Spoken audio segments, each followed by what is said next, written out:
Okay, so we got the new runner in. Wanted to give you guys an update. We pulled furniture out of the last bedroom. We've been working on the floors ourselves. This is our grandson's room that we've done. We're not going to go into the main bath because it still needs a lot of work to be done. Did get furniture in for the guest bedroom. We're sleeping in here right now until we can get our bedroom in. I did scrub the tile in here tonight, and it came out pretty good. But I'll probably end up scrubbing it a little bit more and then sealing that tile. I'll take you over here into our room. Floors are shining bright. That's the polishing pad. But what we want to do tonight is show you how did we do this. Now, Jeff bought me, hi honey. He bought me an Oreck Orbiter Ultra, okay? And you can see it's pretty small, but I'm gonna tell you something, this thing really does a good job. That's what we're gonna be filming tonight, showing how well it works on these floors. So just so, you know, any homeowner that wants to do this, we're not sanding the floor. We like the rough and it's not too bad scratched. We want it to look like it did in the 60s or whatever. But we are, what we're doing is we're cleaning the floor and getting it really clean and then coming back and putting polish on the floor. So tonight, the video is just gonna be of us cleaning the floor, and then tomorrow I'll do another video of coming back and polishing it. We do that with the Orbiter as well. And so you'll see more to come. So I'm gonna put the video right here, turn it around if I can. We'll just put it this way. And there we go. Oh. Hopefully you can see everything on the floor. I don't think you can that way. We can't see everything on the floor. Where's what? Where the plumbing's free. It's in there.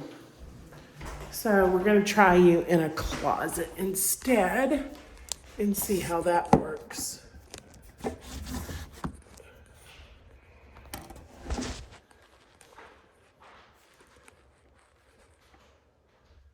No, I don't think that's gonna work. So I'll just have him hold the video while I, okay, here, you hold the camera. Let me get it. And I'll find it. I've put it somewhere. It's not in the bathroom? I didn't see it, no.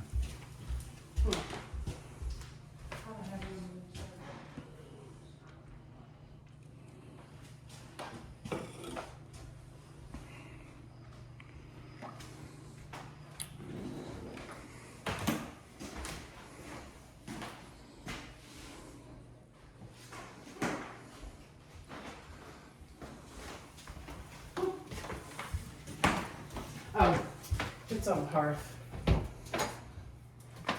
You go later.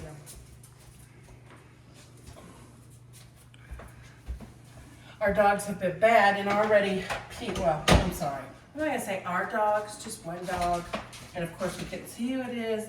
So it's usually PP Jackson, turn it the other way, that does it. So we're gonna say PP Jackson peed on our new rug. Yeah, he's being punished right now. So, as you can see, we've got a 1 gallon pump sprayer. It's just got, how did you mix the? It's just like 4 ounces to the gallon. 2 gallon of water Yeah. of Autovan. And I like the eucalyptus one. Little, probably unknown fact by everybody, if you use eucalyptus oil or anything with eucalyptus, spiders do not like eucalyptus at all. So if you use it inside and outside of your house, you can help keep spiders at bay. Actually can't kill a spider by spraying for spiders or anything like that. You'd actually have to get it on the spider to kill them with any kind of spider chemical. So that's why we use eucalyptus. You need to pump this up just a little bit.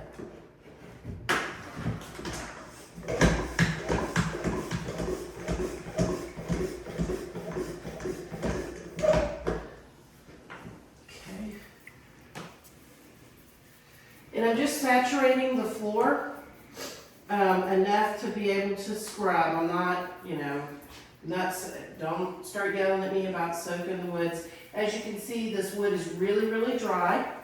That's the reason why the boards are coming apart a little bit. That's the reason why boards are done the way that they are with the, them coming together in humidity and during dry times. But these floorboards are really dry, so it's not going to really hurt anything to saturate them and then mop it up and polish them, and then we put the wax on after we polish them. So let's just get started with that area. As you can see, it's really darkening the wood. Like I said, these floors are super, super dry. We probably scrubbed the other ones 2 or 3 times before we ever put wax on them. I'd say they've never been cleaned since 1966. Okay, probably Properly. not like this. No. They haven't. So let's get started.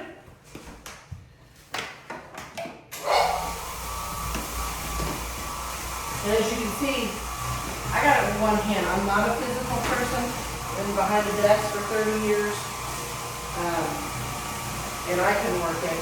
And it works. You see it? Turning in an orbit.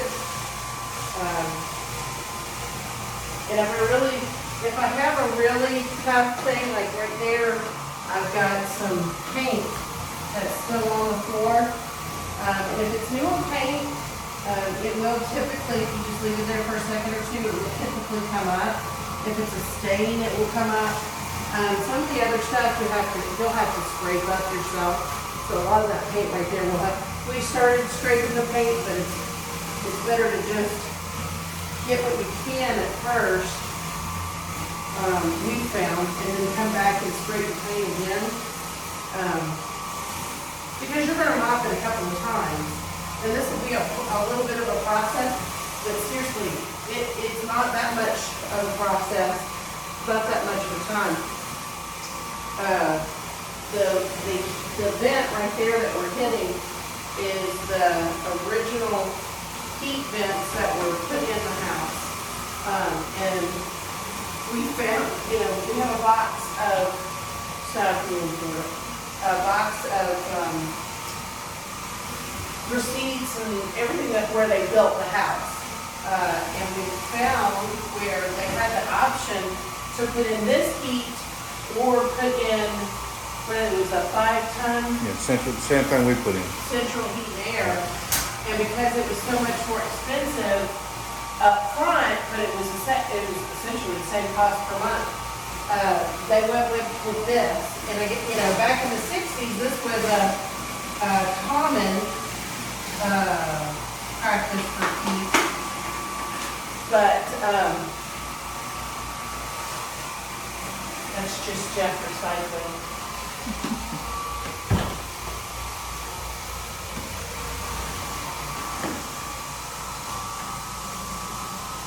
And see, I'm just working it back and forth against the grain, or with the grain, I should say.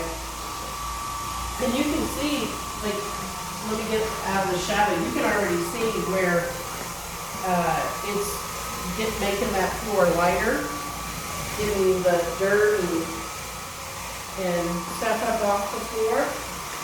Here's a good spot right here, Jeff, to highlight on right here. And then I'll come over it with you may not be able to see it because of both of the shadows. But back up just a little bit.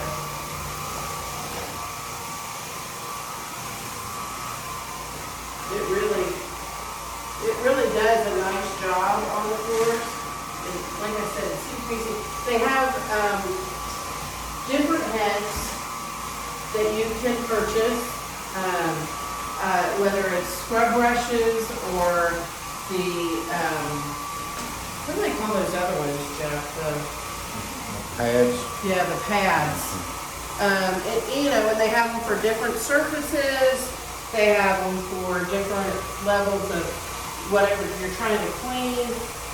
This particular one, the green one, is actually used on tile floor, and it's a softer brush. We found that this actually cleaned better than the harder surface brush on the floors. But as you can see, this is, anybody can use this. Honestly, I really believe our 3-year-old grandson could operate this machine. It's so easy. And I think, what did you get for this? With the brushes and everything, the machine, and I got the best model, was about $500. There's varying polishes you can get, so what I got and what you might buy is something different, so I can't speak on that, but we priced it out with someone that we watched on some of these videos that do this kind of thing, and it would have cost us about $3,500 for as much square footage of floors we have. Right. So we're getting it done for, polish and everything, about $600. And if you have the machine yourself, because hardwood floors have to be maintained all the time. So if you have the machine yourself, you paid for it the first time you did this. Now, as you can see, I'm barefooted, and it's because the floor is wet, and I don't want to. That's why Jeff doesn't like doing this part, because he's not going to do it barefooted. But as you can see, there's a couple of places where I've just sat over it and gotten. That was a little tougher, so we'll have to come back and get that later. I don't try to put it on one spot for, really too long. I don't let the liquid sit for too long without getting it up, because it just makes it harder for you in the end. That I have found. Now, there's going to be experts out there yelling about that we're doing it wrong. We are homeowners that are doing this. And what I'm doing right now, there's a spot over here that's actually coming up, that I'm hitting pretty good over here, but, we're not trying to make it perfect. We don't want it perfect. We want the imperfections to be in the floor. We just want it clean and shiny. So if you're looking, you would have to get them perfect, you would have to buy a sander, a particular type of belt sander that you can use kind of like this. We've used them before, where you sand down the floors and get them all the same color, and then you stain them, and then you come back and polish them, and then you put the actual urethane or polish, whatever, on top of that. And we've done all that before.